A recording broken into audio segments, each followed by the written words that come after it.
Good morning, good afternoon, good evening. Welcome back to Random Crafty Acts, or welcome to Random Crafty Acts. If you haven't been here before, my name is Barb. I am a card maker, and my specialty is doing videos and reaching out to beginning card makers. In the last couple of videos, and I will link them below so that you can see why I have the things in front of me that I do. I had been making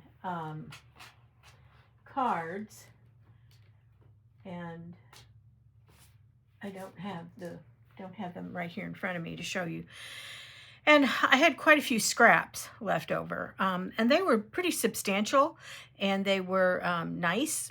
They were pieces that I thought I could do something with. And the card that you see here, these two, are one of the examples. And let me double check to see how my frame is working. That's good. Okay. And these are what the scraps looked like. Let me separate some of these pieces out because I've already put together the pieces that make this up. I had this 2-inch piece because I was working with 6x6 paper, and I cut a 4-inch off that I used out in the center of the card I made. So I had this nice 2-inch piece, okay?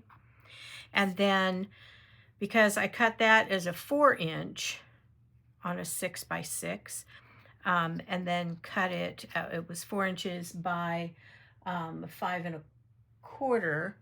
I had this piece left at the bottom of that. So these are two, like, you know, nice pieces that just call out for being put on a card. So I looked at a couple of different options, and one of the things were that this piece is like really plain. And I didn't want to do stamping. Would have been one option, but I'm not very good at that. Had it been pattern paper, there are some other things I might have done. So instead, I came up with this design. Now, I'm going to show you the design. I went ahead. I want you to know that this is, if you watch my videos, this is way more math than what I normally do. But if this sketch is similar or even identical to one that you've seen someplace else, please let me know so that I can give credit where credit is due. That is my air conditioner that is kicking on in the background. We are in Southern Illinois, and it's September. We have been out from under the heat dome, though I hear it's coming back. It's been very nice outside, so it's not kicking on very often, but that's the noise that you hear. Okay, this is a typical A2 card. This is 4 1/2 by, or 4 1/4 by 5 1/2. Okay, you take an 8 1/2 by 11 piece of cardstock, cut it at 5 1/2, and you get 2 cards. Okay, I turned it landscape wise, which is why when you look at this sketch, I'm trying to kind of keep my hands and everything out of there in case you want to do a screenshot. We work with the 5 1/2 this way and the 4 1/4 this way. Okay, this piece, let's work layer wise so that it makes sense. All right, this piece is something that I like to do on my cards. This is 4 1/8 by 5 3/8. Okay, 4 1/8 by 5 3/8. And a lot of times on cards I use black because of the way it creates an outline against the actual white card base. Okay. And then in the way that we often build mats and layers, this one is 3 3/4 by 5. And so it goes here. All right. And that leaves a pretty big barrier, border there. Okay. Then we're going to cut this one down so that it fits inside here. Okay. which leaves us putting this strip down here for the sentiment. All right. I decided that in order to make this look more like an embellishment, I would take this piece and put it here, and it doesn't quite match, so I'm going to look for, where's the piece that I have over here? Yeah. So I may try to do something with that. There's something I can do. Anyway, we'll just go ahead and use this, okay? Because I have run out of this paper right here. That's that wonderful mulberry red that I can't ever seem to find very much of. Okay, so that there. I dug around in my sentiment. I've got a bunch of stuff that, like, these are like cutouts and things. Put that there, and then put the sentiment here. Now, you could stamp on here. I tried that. I'm not very good at stamping, obviously, because it didn't go well. But if you've got a stamp that you can use for a sentiment, that could go there. Okay, I just decided this needed to have a little bit more going for it. So I'll walk you through what I did. All right, so we're going to take these off of here. I created this by using an embossing folder, okay, and ran this piece through the embossing folder, all right, and then I used a blending brush and this Ranger Distress Oxide aged mahogany and went over it so to kind of darken it up, all right? So let's actually make something.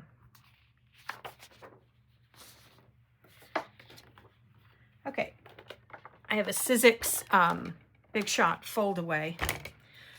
When you're using an embossing folder like this, okay, you want the piece, this is the part that is debossed, meaning the little holes are here.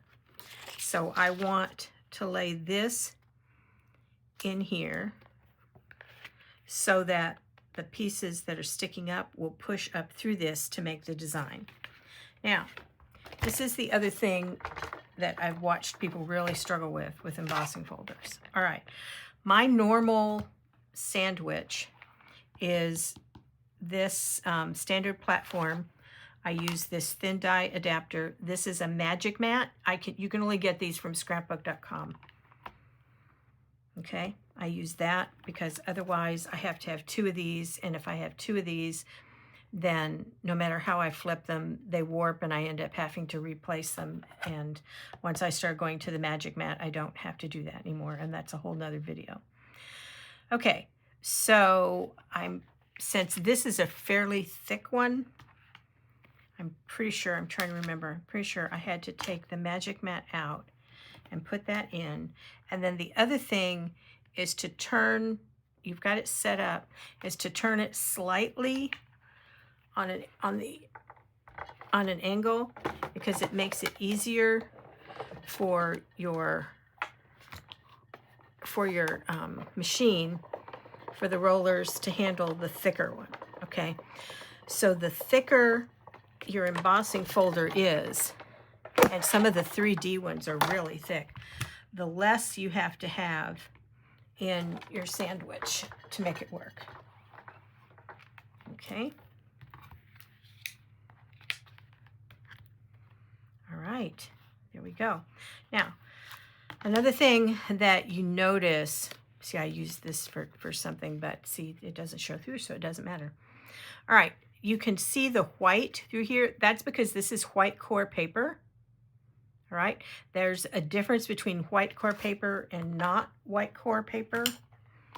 The white core paper has the dye and the ink on the outside, but not all the way down through. Okay, so I'm going to set that out of the way.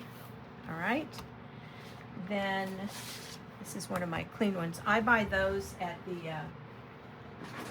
my local Dollar Tree. They're $1.25 okay? And I have a clean one that I use for, which we'll use in a minute, so I can use the grid. Okay, then I take this, and I think I'm gonna go ahead and cut it first. So that needs to be cut at 4 3/4. Okay, because remember, we want it to fit inside this 5. This is the 5 length, and the 3 3/4, and this is the 5 length. We want this to fit inside here and leave a border. So we subtract, I know that's scary, that's me trying to do math. So we subtract 1/4 of an inch and do this at 4 3/4. And I'm going to take it off of the light end. So there's 4 3/4. Okay.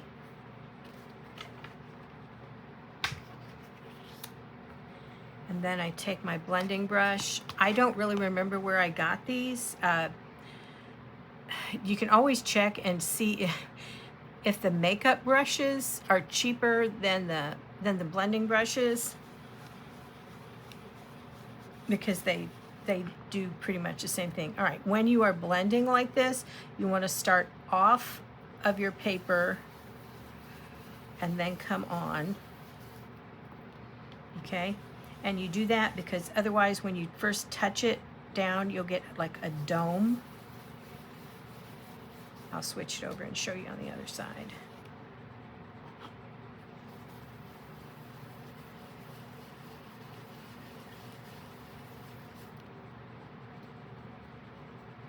Okay, if I started on here, you can kind of see how where it first touched, you get like a round spot, which may or may not make a difference. Okay. And then I always like to do the edging thing so that the white that was on there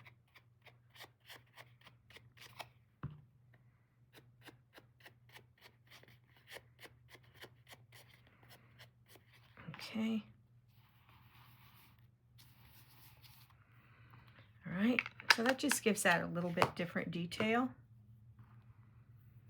Okay.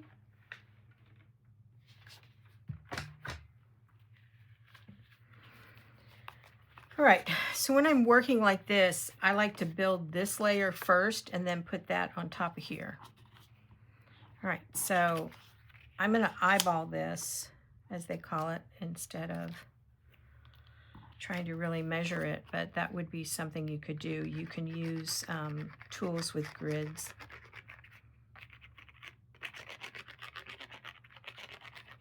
This is Barely Arts glue. I use liquid glue pretty much exclusively. I've got the double-sided adhesive, but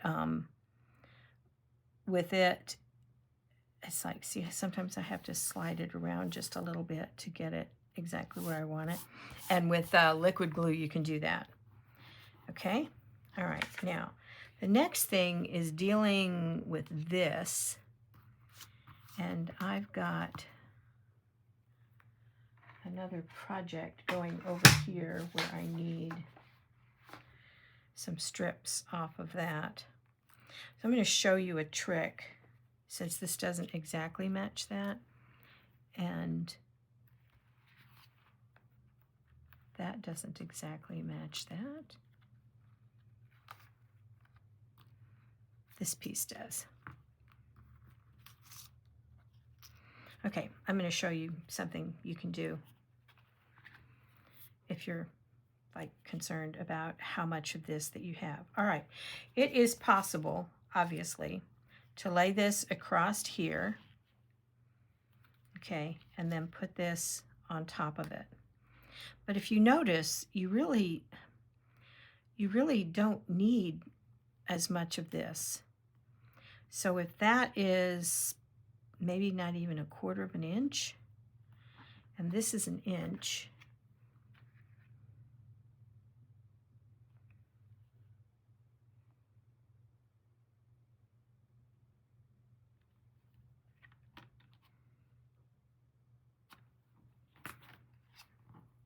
Okay, so we're going to cut a little piece that's 1.25 inches off of this. And this is a way that you can preserve your cardstock.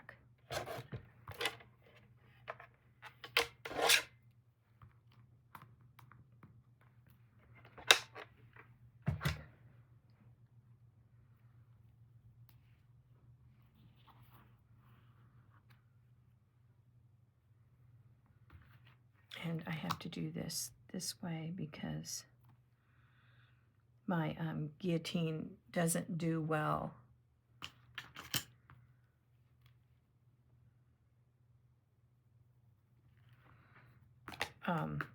when I get down into these little bits.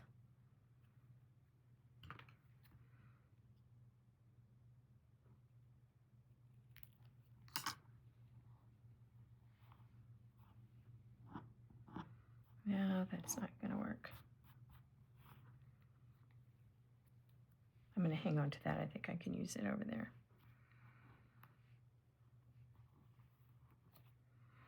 Okay. I'm going to put this here.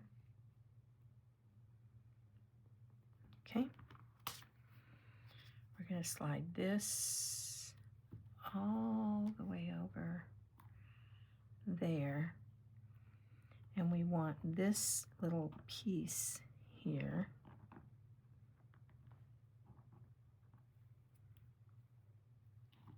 on that end. And I'm going to use my ruler here and line this up. And I'm going to use my reversible tweezers. They're called reversible because, see, you're not squeezing them and they're closed, and you squeeze them and they're open. And then you can hold your little bits. This is most card making you can do without a lot of tools. This is one of the things that really comes in handy. Okay. I'm going to lay that right there on the edge.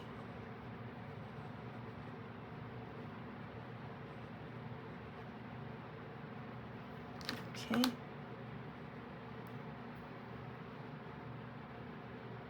And see with the wet glue how I can still move that a little bit. All right, this, I don't think I'm gonna ink around the side of it. It doesn't look like I did on the other two cards. Okay, so now this can go right here. And you've saved some of your cardstock, which is probably the only pieces you have of this particular color that matches your paper, which goes with the project that goes over there. Okay? All right. And then this has got a little bit of a smudge, so I'm going to kind of try to do the same thing here and put my thinking of you here. All right. This is kind of, I feel like this is defensive card making. Okay, you know, if you've got a little bit of a smudge, you just put an embellishment on top of it. All right. And then this can go here.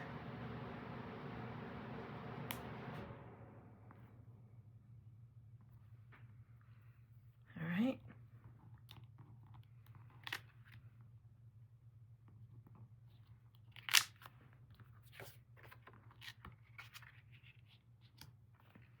And then we're going to put this on the top.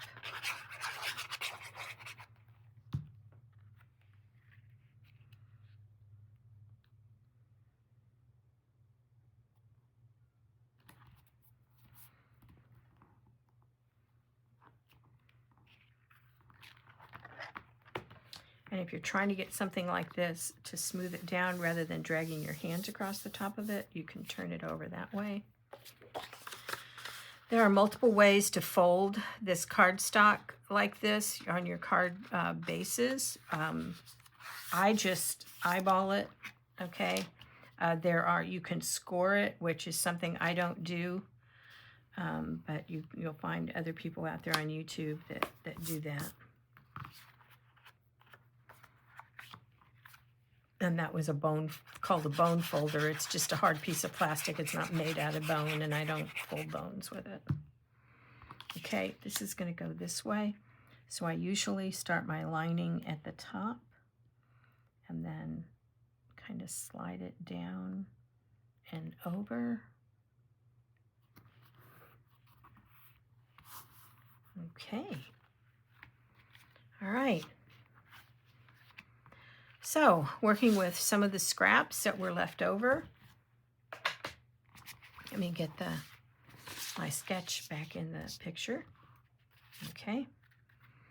We end up with 3 cards using the 2 by 4 3/4. This is a size, and this could be smaller, okay? And then you have your strip across the bottom, another strip here, which is basically, I think I measured that as 3/4 of an inch by 4, okay, on a piece that's 5. You could do a card similar to this by turning it this direction and putting your sentiment down this way. I didn't have anything that looked like that would work. Okay, all right. Oh, and then the last thing I do on all of my cards, I donate all of my cards to Cards for Kindness, which is through scrapbook.com. You can, I always put a link in my in the description, but they're very easy to find, and it's very easy to see where their cards go. This is a stamp that my granddaughter designed and gifted to me. It's Random Acts of Kindness Studio. I'm in my studio. I don't run a business or anything like that. But I do put this on the back of my cards. And then